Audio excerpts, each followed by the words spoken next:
Hey friends, welcome to the Time for Living podcast, your ultimate guide to finding the time you need to crush your business dreams while still having time to live your one beautiful life. I'm your host, Lucy Clark, a devoted boy mum, dedicated business owner and time-finding expert.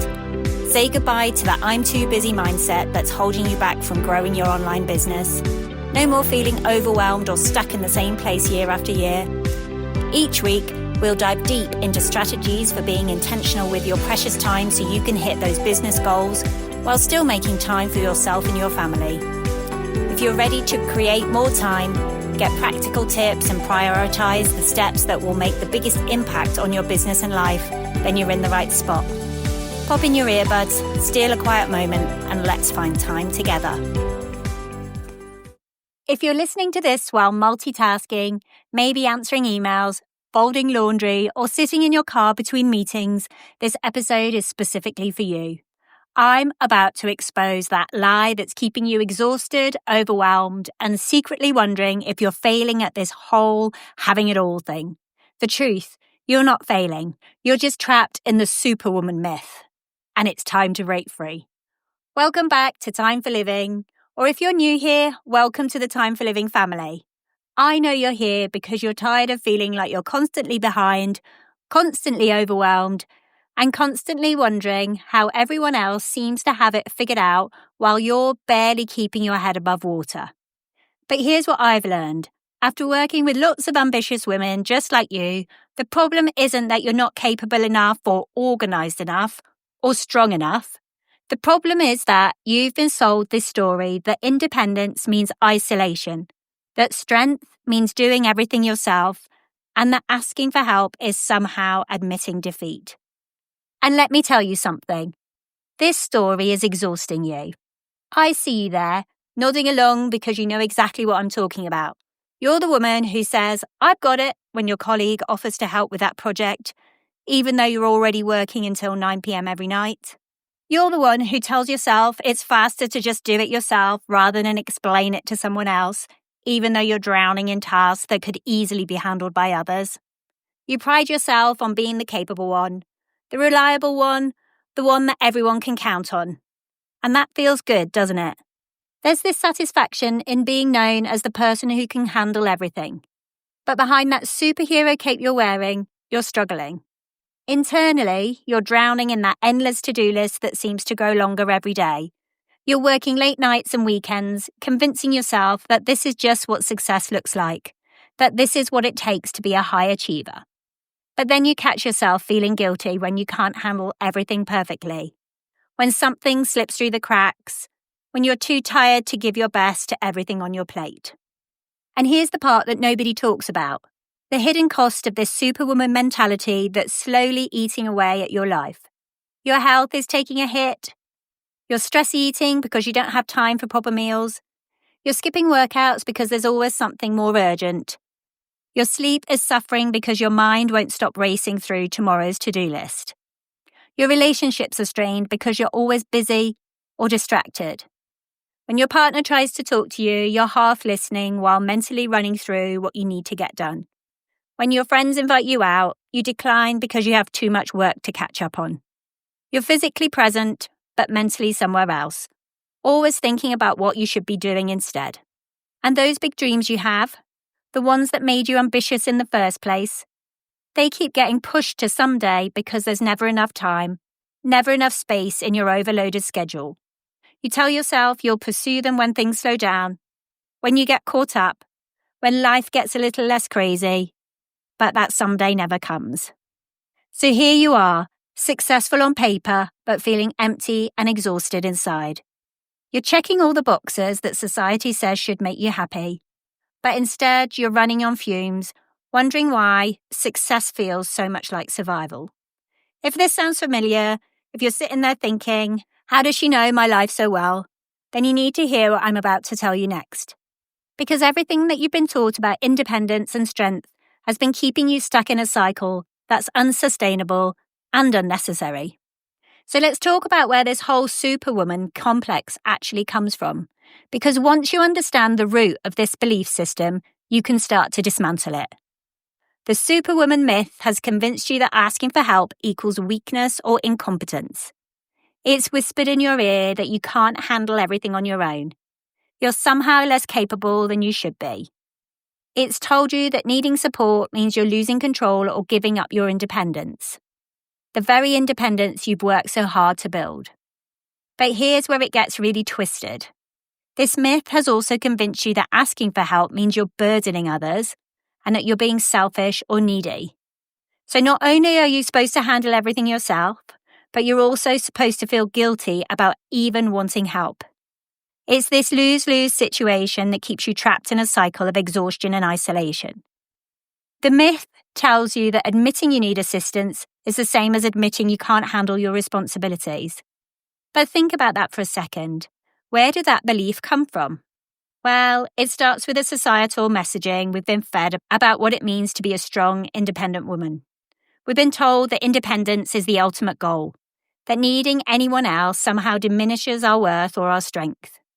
We've been sold this image of a woman who can do it all, have it all, and handle it all without breaking a sweat. Then there's a workplace culture that rewards martyrdom over efficiency.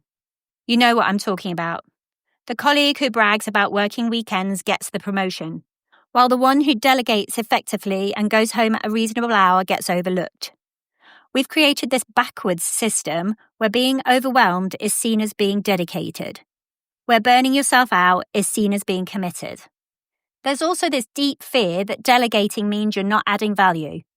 If someone else can do what we do, then what makes us special? What makes us necessary? This fear keeps us holding on to tasks and responsibilities that could easily be handled by others, because we're terrified that letting go means we're not essential anymore. But here's the reality check you need to hear. Even CEOs have entire teams supporting them. They have assistants, managers, analysts, and advisors helping them make decisions and execute their vision. Olympic athletes have coaches, nutritionists, trainers, and support staff that help them reach their peak performance. Successful entrepreneurs delegate everything except their zone of genius, the things only they can do.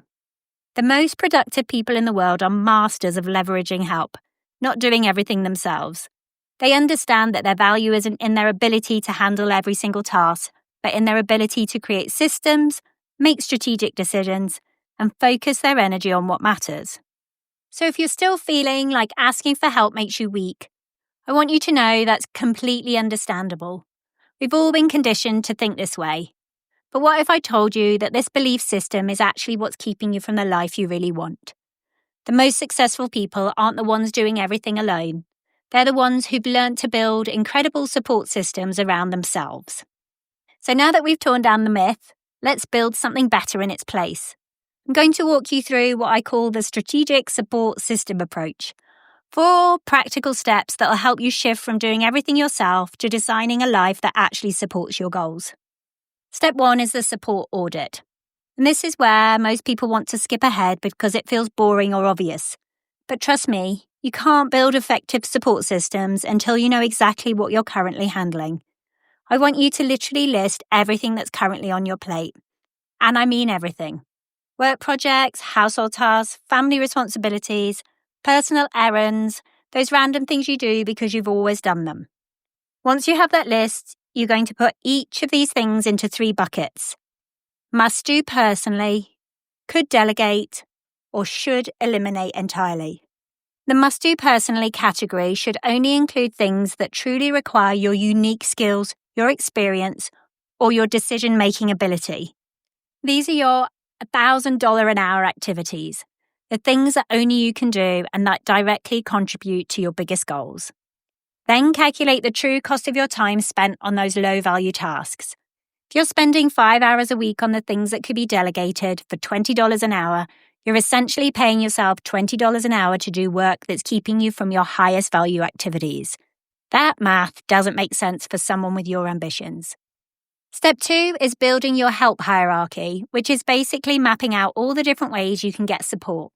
There are 4 main categories here, and you want to think strategically about each one. Professional support includes things like virtual assistants, house cleaners, grocery delivery services, and task automation tools. This is where you invest your money to buy back time. Your personal network includes family members, friends, and reciprocal arrangement with other busy professionals. Then there are systems and tools, apps, templates, and processes that eliminate manual work entirely. If you're still creating presentations from scratch every time instead of using templates, or manually scheduling social media posts instead of using automation tools, you're making things harder than they need to be. Finally, outsource services like meal prep, dry cleaning, lawn care, and house cleaning. These aren't luxuries, they're investments in your time and energy that allow you to focus on what matters. And I know some of us think, well, I haven't got the money to do any of these things. But think about maybe you trade childcare with another parent. You do 2 hours with their kids one day of the week. They do 2 hours with your kids one day of the week. Step 3 is mastering the delegation scripts, because how you ask for help determines whether you get it and whether it's effective. Instead of saying, I can handle it, try, I'd love to help with this. Could you take ownership of X by Friday? See the difference? You're not just asking for help, you're giving someone ownership and a clear deadline. Instead of, it's faster if I do it myself, try, I'm going to invest time training you now so we both save time later. This reframes the conversation from a short-term inconvenience to a long-term investment in efficiency. Step 4 is the control reframe. And this is crucial because control is usually what keeps us stuck in the Superwoman trap. Real control isn't doing everything yourself. That's actually being out of control, reactive and overwhelmed. True control is designing systems that work without your constant involvement. Leaders create leverage. They don't do all the work. They understand that their job is to set direction, make strategic decisions, and ensure quality outcomes, not to personally execute every single task. When you shift from doing everything to designing systems that work, you're not losing control, you're gaining it. This isn't about becoming lazy or disconnected from your work and life. It's about becoming strategic about where you invest your time and energy so you can actually achieve those big dreams you keep pushing to someday. Okay, here's where we stop talking and start doing something about this. I'm calling this your 48-hour Superwoman detox, because honestly, that's all the time you need to get a taste of what your life could feel like when you're not trying to handle absolutely everything yourself. So today, like literally today, not tomorrow, when you feel more organized, or next week when things calm down, I want you to pick just one thing you'd normally do yourself and either hand it off to someone else or just stop doing it altogether. I know, this probably makes you want to break out in hives just thinking about it, but that's exactly why we need to do this. Let me give you some ideas because I know your brain is probably going blank right now. Order your groceries online instead of dragging yourself to the store for an hour. Ask your partner to take over something around the house that you always handle. Use a template for that thing you're always creating from scratch. Maybe it's a presentation or an email or whatever. Or here's a radical idea. Say no to something that doesn't actually matter to your goals, but you said yes to because you felt like you should. And I know what you're thinking because I've heard this 1,000 times. But what if they don't do it exactly the way I would do it? Listen, here's the reality check you need. Done is better than perfect every single time. And you getting your time back to focus on the stuff that actually matters is way better than you micromanaging every little detail of everything. Another thing, this week, try what I call help me help you approach. When someone offers to help you with something, your coworker, your partner, your friend, whoever, just say yes. I know this feels totally backwards because you're used to being the one who helps everyone else, but we're practicing something new here. And when you catch yourself about to say, I've got it, and you will catch yourself, just pause for a second and ask, is this really something that only I can do? Or am I just falling back into my old habit? 9 times out of 10, it's the habit talking. Start keeping track of how much time you save and how you feel when you actually let other people help you.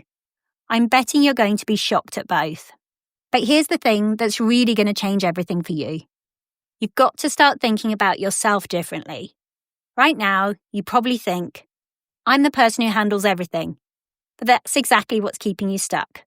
I want you to start thinking, I'm the person who creates solutions and builds systems that work.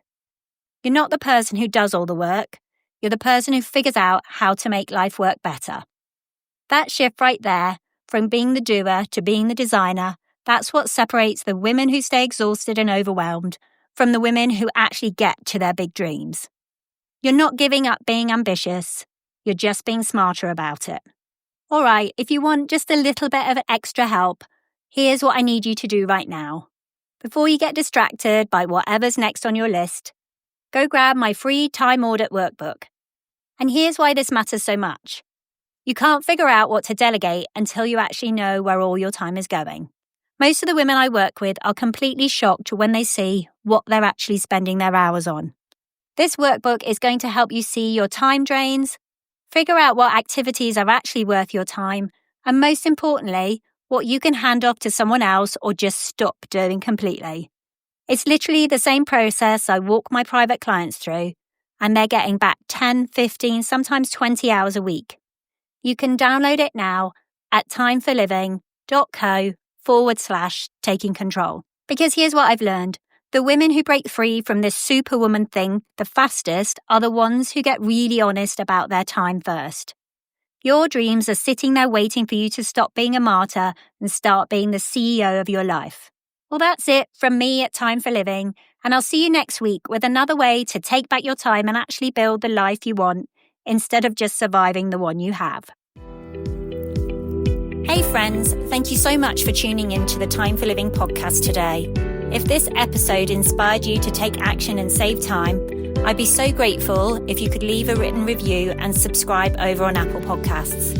Your feedback means the world to me and helps us reach even more amazing people like you. If you know a friend who needs to hear this message, share this episode with them.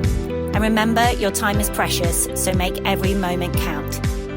Until next time, keep dreaming, keep living, and keep making time for what matters most.